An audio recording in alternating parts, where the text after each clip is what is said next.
चलिए आज हम लोग एक और नया टॉपिक देखेंगे कि बोर्ड के लिए बहुत इम्पोर्टेंट होता है और न्यूमेरिकल बनाने में ये बहुत सहयोग करता है। ये क्या है?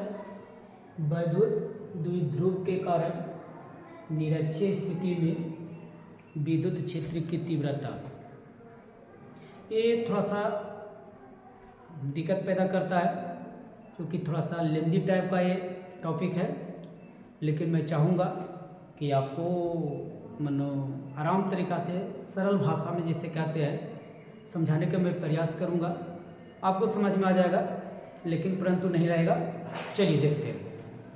तो देखिए यहाँ पे देखेंगे, सबसे पहले फिगर बनाएंगे। इस फिगर को समझना बहुत इम्पोर्टेंट है। यहाँ पे मैं ए बिंदु लिया और यहाँ पे मैं बी बिंदु लिया। लाइए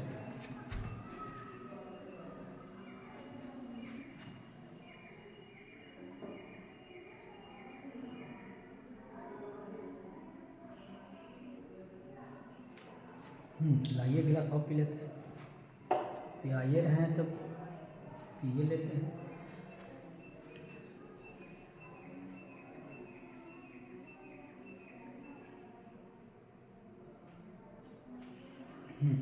बैठ जाइए। मैंने ये बिंदु लिया और इस बिंदु पर प्लस क्यू लिया, ध्यान से देखेंगे, और इस बिंदु पर हमने माइनस क्यू लिया, क्योंकि जैसा कि बोर्ड पर देख रहे हैं वैद्युत द्विध्रुव। वैद्युत द्विध्रुव का मतलब होता है कि जिसका दो आवेश हो, दोनों आवेश पर अलग चार्ज हो, लेकिन उसका मान समान हो। जैसे इसका मान दोनों बराबर है, लेकिन दोनों जो देखा गया है वो दोनों चार्ज अलग है। अब यहाँ पे क्या कर रहा हूँ मैं, तो इन दोनों के जो बीच की दूरी है उसको मैं लेता हूँ 2a और इसकी मध्य बिंदु की कल्पना करते हैं। तो मध्य बिंदु कल्पना करता है इसका O। तो अगर ये यहाँ से यहाँ तक 2l इसकी लंबाई है और ये मध्य बिंदु है, तो ये इसकी लंबाई क्या होगा? l होगा, O से A के पास। और अगर इसके बाद देखा जाए तो इसकी लंबाई भी l होगा। चलिए कोई दिक्कत। कहता है कि यहाँ से r दूरी पर, यहाँ से कितना दूरी पर? r दूरी पर कोई बिंदु है। इस बिंदु का कल्पना हम P करते हैं और यहाँ से अगर इसको इस तरह से मिला दे और यहाँ पर अगर P बिंदु है, तो एक बात सीखेंगे कि इसका परीक्षण आवेश की कल्पना करें। परीक्षण आवेश बेटा एक प्लस होता है, पॉजिटिव चार्ज होता है। तो यहाँ से क्या मिलेगा कि ये भी पॉजिटिव चार्ज और ये भी पॉजिटिव चार्ज, तो इसका जो डायरेक्शन होगा वो ये होगा। यानी इस क्या करेगा? परीक्षण आवेश को ढकलेगा तो इसको इस तरह से निकलते चला जाएगा। ठीक है, लेकिन ये पर प्लस चार्ज यहाँ देख रहे हैं और इस पर माइनस चार्ज देख रहे हैं, तो ये क्या करेगा? इसको अपनी ओर क्या करेगा? आकर्षित करेगा। इसका मतलब हुआ कि ये जो यहाँ से बल लगाएगी, इसकी जो डायरेक्शन होगा, ये डायरेक्शन ये होगा। और इसको मैं मानता हूँ E2, और इसको मैं मानता हूँ E1, और इसको भाई मैं मान लेता हूँ E1। चलिए ठीक है, थोड़ा सा सीखने का प्रयास करेंगे। ये लंब है तो जाहिर सी बात है कि ऊपर तक भी जा सकता है। ये लंब है तो इसकी डायरेक्शन भी इस तरह से ऐसे होगा, इधर की ओर लगेगा और ये ऊपर की ओर भी लगेगा। डायरेक्शन एक दूसरे को अपोजिट होगा। ये बहुत काम करेगा यार। अब यहाँ पे देखिए, इसकी समानांतर एक और रेखा लेते हैं और इस जो रेखा की बात करते हैं, ये डबल एरो दिया, इसका कारण है। इसको मैं मानता हूँ ई मैं मानता हूँ। चलिए ठीक है, हमने क्या देखा कि ये रेखा लिया, ये इसका अपोजिट डायरेक्शन में फोर्स लगेगा, E1 हो गया और ये E2 हो गया। अगर इतना समझ में आ गया तो ठीक है, और नहीं समझ में आया तो फिर थोड़ा सा एक बार और मैं बदलता हूँ। चलिए, ये दो ध्रुव है, 2L लंबाई यहाँ से यहाँ तक किसकी है। अगर यहाँ से यहाँ तक देखेंगे तो L होगा, और यहाँ से यहाँ तक देखेंगे तो L होगा। ठीक, यहाँ से R दूरी पर कोई बिंदु P है, यहाँ पे परीक्षण आवेश मैंने Q लिया, और इस बिंदु पर हमें विद्युत क्षेत्र की तीव्रता ज्ञात करनी है। तो ये भी पॉजिटिव चार्ज, ये भी पॉजिटिव चार्ज, तो जाहिर सी बात है कि इसको ऊपर क्यों ढक लेगा, मतलब इस दिशा में ढक लेगा, तो इस दिशा में ढक लेगा। इसका डायरेक्शन ये दे दिया, और इसको मैंने मान लिया E1। इस पर पॉजिटिव चार्ज परीक्षण आवेश है, और इस पर P बिंदु है, और ये माइनस Q है जैसा कि देख रहे हैं। तो जाहिर से कि इस आवेश को करने खींचेगा अपनी ओर, इसको डायरेक्शन मैंने ये दे दिया। चलिए, जब इतना हम लोग देख लिए, इतना देख लिए, तो इस चीज को हम क्या करते हैं, लिखते हैं। लेकिन एक चीज और सीखेंगे, अगर यहाँ से चूंकि ये डायरेक्शन इज है, तो अगर इस पर यहाँ पे हम लंब डाल ले, थोड़ा सा देखेंगे, इस पर लंब डाले और इसको हम यहाँ पे लंब डाल देते हैं, इस पे लंब डाल देते हैं, तो ये लंब का डायरेक्शन, ये लंब का डायरेक्शन दोनों सेम होगा। ये लंब का डायरेक्शन, ये लंब का दोनों डायरेक्शन सेम होगा। तो हम क्या करेंगे, इसको E2 है, यहाँ पर E2 है, मान लें कि E2 है, ये 2 है, ज्यादा नहीं करेंगे।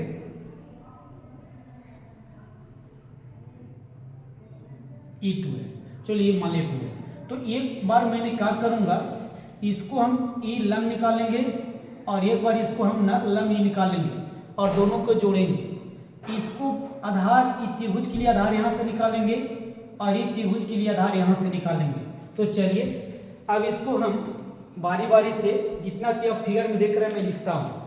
चलिए कलर चेंज कर लेते हैं। चलिए ठीक, लिखेंगे माना कि ए बी द्विध्रुव है। ठीक है, ए बी द्विध्रुव है, जिसके मध्य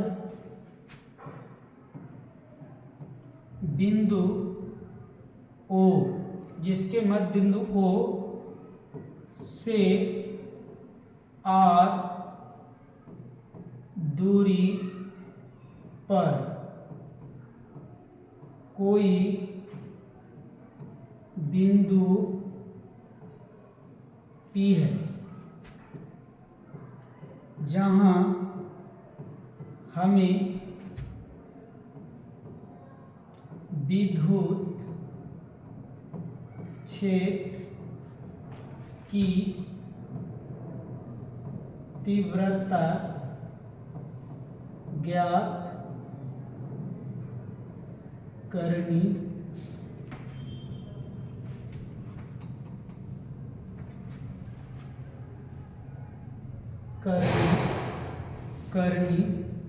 है, तथा P बराबर 2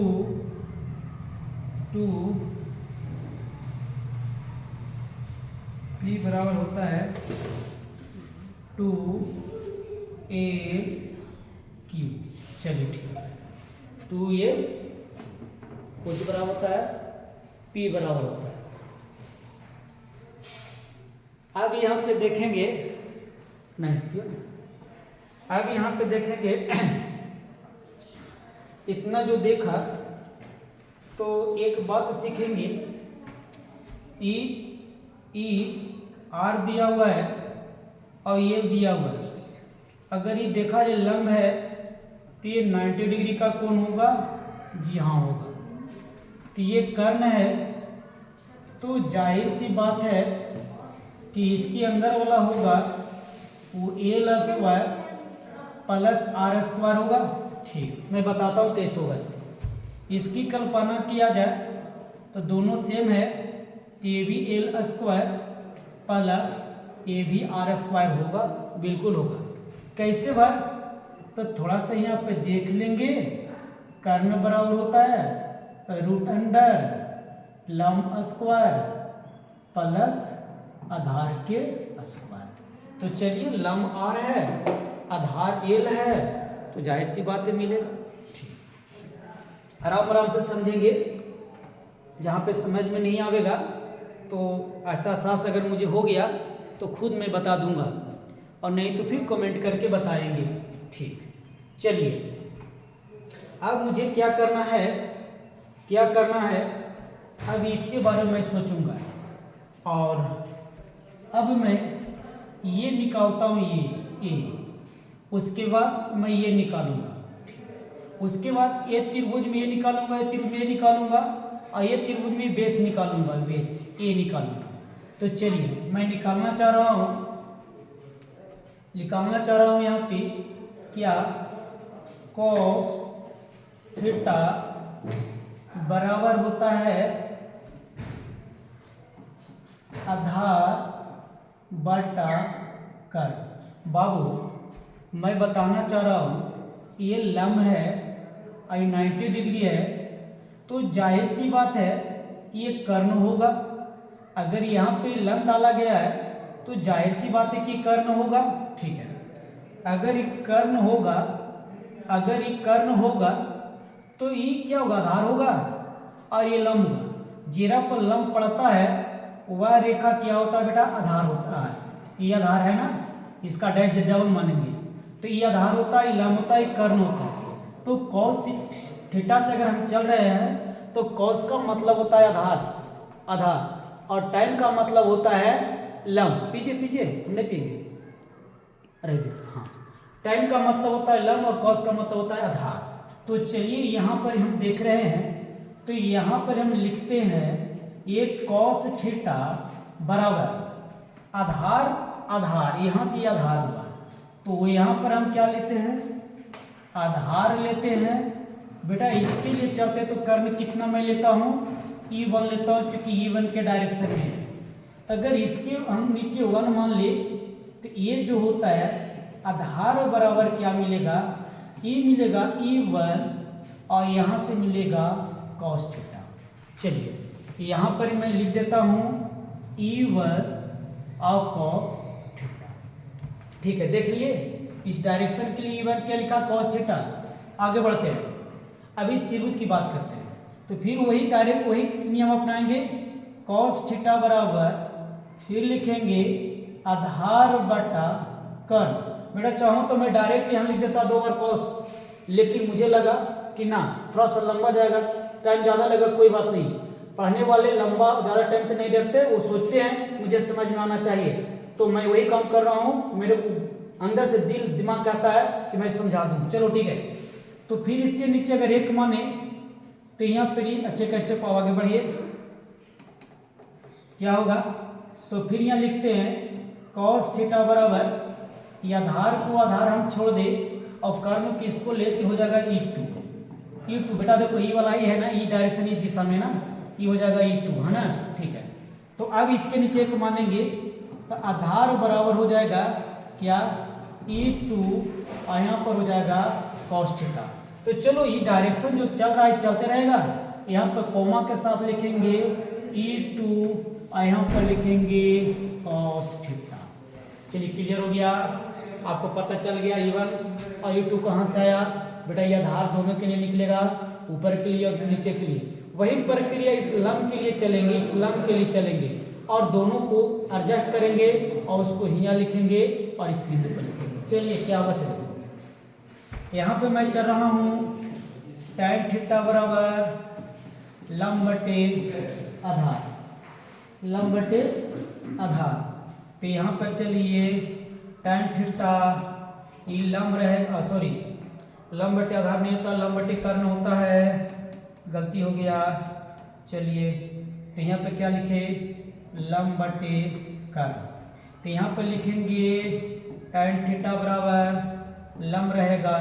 अब इसकी त्रिभुज की बात करते हैं तो कर्ण ये होगा, तो यहाँ पर होगा E1, इसके नीचे 1 मानते हैं तो ये लंब बराबर हो जाएगा E1, सॉरी यहाँ पे साइन चलेंगे बाबू, यहाँ पे हो जाएगा साइन, यहाँ पर हो जाएगा कोची साइन थीटा।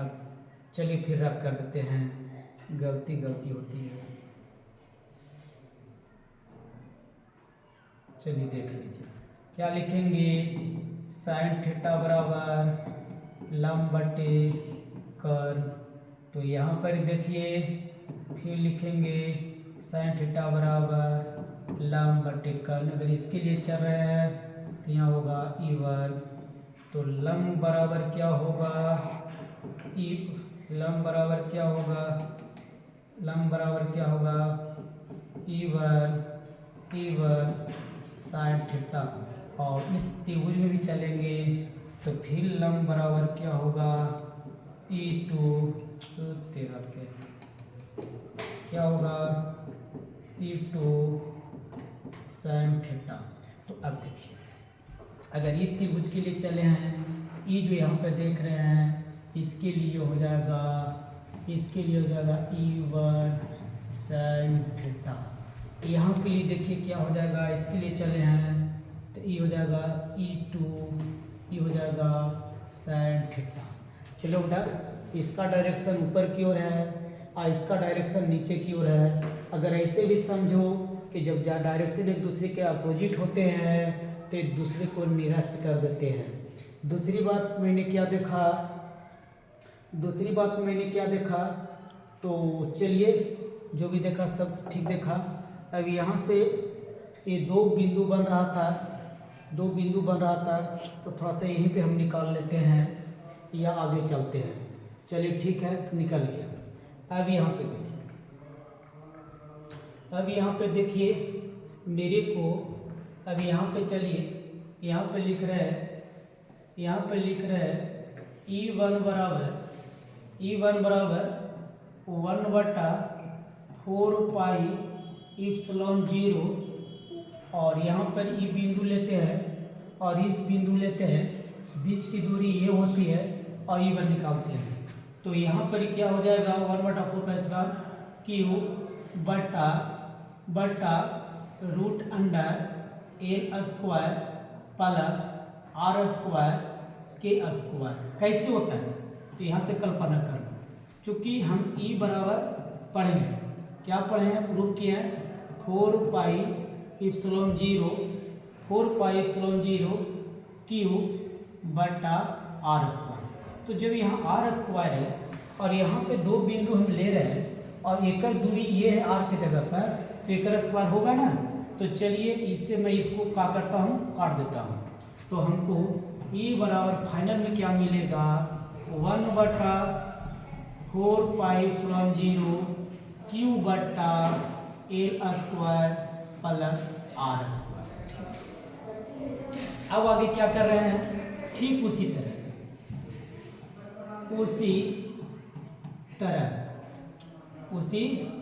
तरह क्या मेरे को देखना है कि यहाँ पे बिंदु बी और बिंदु पी इतना के बीच की दूरी हम E2 निकालते हैं। तो E2 बराबर क्या होता है, E2 बराबर होता है 1/4 पाई इप्सिलॉन 0 क्यू बटा root under L square plus R square के क्या होगा होल स्क्वायर। इसे काट दिया तो मेरे को E2 बराबर बच गया 1/4 पाई इप्सिलॉन 0 और ये हो जाएगा क्यू बटा L square plus R square. चलिए बहुत अच्छा। अब मेरे को यहाँ से मिल गया। अब चलो मेरे को क्या करना है, तो अब हमको इस बिंदु पर विद्युत क्षेत्र की तीव्रता ज्ञात करना है। तो लिखेंगे P बिंदु पर कुल विद्युत क्षेत्र की तीव्रता, हमको कुल तीव्रता निकालना है। तो चलिए, तो आपको इतना तक पहुंचने में कोई इतराज नहीं होगा, क्योंकि यहाँ से यहाँ निकाली तो माना गया है, क्योंकि ये त्रिभुज में से आधार दो ही बताए वो निकाल लिए, यहाँ से लंब निकाल लिए, दोनों त्रिभुज था, 2 बार लंब निकलेगी 2 बार आधार निकलेगी। तो 2 बार लंब निकला तो एक बार लंब ये हुआ एक बार लंब ये हुआ, दो बार आधार निकला तो एक बार आधार ये हुआ, एक बार आधार ये हुआ। चलो एडजस्ट कर देते हैं। अब यहाँ पर कुल विद्युत क्षेत्र की तीव्रता निकालते हैं, तो थोड़ा सा मैं इसको रफ करता हूँ। ठीक है, अब इसको रफ करते हैं।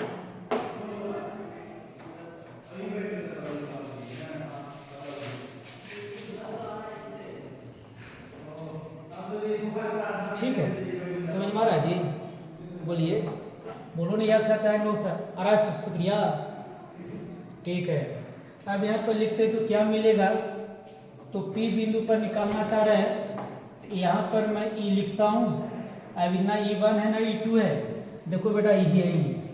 अब इसकी कल्पना करते हैं तो क्या होता है, अगर ये दोनों को ऐड कर दे और ये दोनों को ऐड कर दे तो कुल विद्युत क्षेत्र की तीव्रता आ जाएगी। तो यहाँ पर लिखेंगे E1 cos theta plus E2 cos theta. चलिए, प्लस इसके पास जब चलेंगे तो लिखेंगे E1 sin theta minus E2 sin theta. और इसको इस तरह से करेंगे। अच्छा, थोड़ा सा रुक जाइए।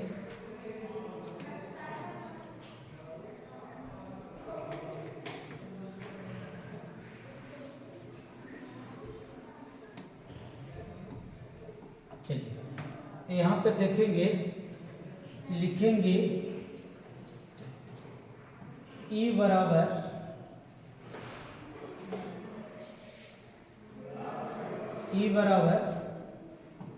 E1 cos theta plus E2 cos theta को मैंने एक साथ रखा plus E1 sin theta minus E2 sin theta. देखिए यहाँ पे लग रहा होगा कि ये माइनस कैसे होगा, तो ये दोनों दिशा के क्या था, अपोजिट था, तो अपोजिट के लिए माइनस ही होगा। तो यहाँ पर क्या मिला, एक चीज़ और क्या मिला ये देख लीजिएगा।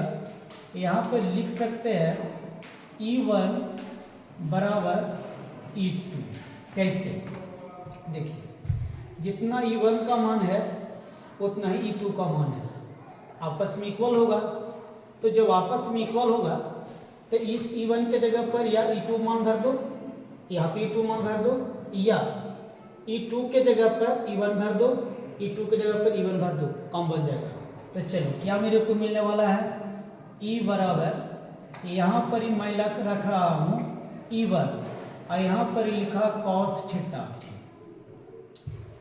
cos थीटा मुझे कुछ लग रहा है भाई।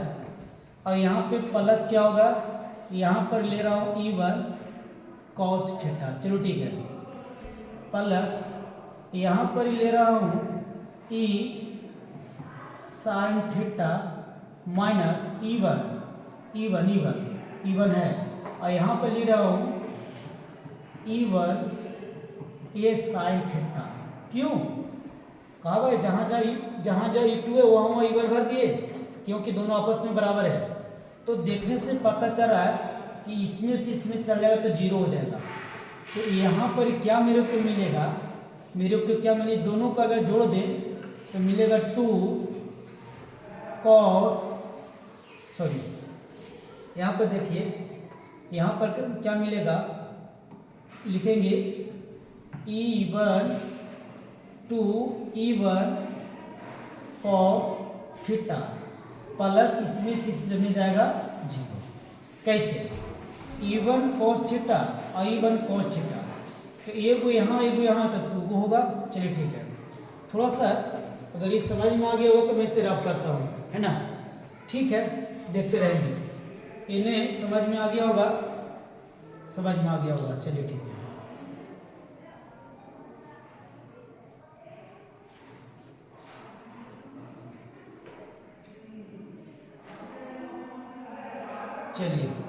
चलिए देखिए यहाँ पे, तो यहाँ पर क्या हुआ, E बराबर, अब यहाँ पे 2 लिखेंगे, ठीक है। अब यहाँ पर चलिए E का मान, अभी इसके पहले E का मान दिखाए थे, थोड़ा सा वापस आता हूँ।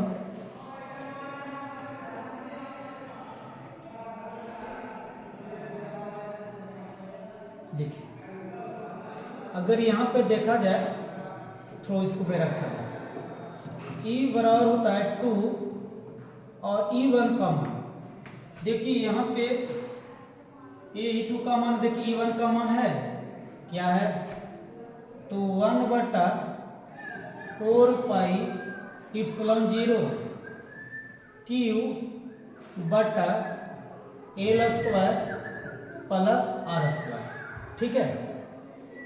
और रुकिए,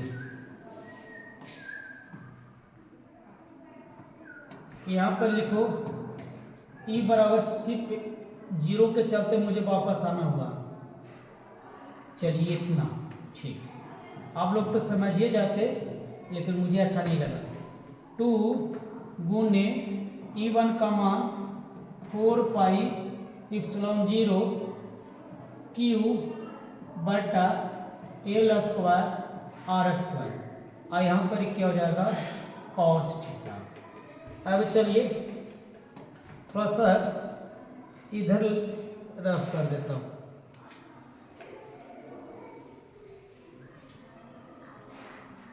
ठीक, तो क्या मिलेगा यहाँ पे, क्या मिलेगा, यहाँ पर मैं 2 लिखता हूँ, यहाँ पर मैं Q लिखता हूँ गुने 1/4 पाई इप्सिलॉन 0 गुने 1/L square plus R square गुने, ये जो कॉस थीटा है इस त्रिभुज में चले या इस त्रिभुज में चले, दोनों का मान बराबर होगा, क्या होगा, लंब बटे कर्ण, ये भी L बटा इतना होगा, इसमें L बटा भी इतना हो, कोई इतराज नहीं। तो मैंने यहाँ से ले लिया L बटा कर्ण की जगह पर मैं ले लिया क्या, L square plus R square, ठीक।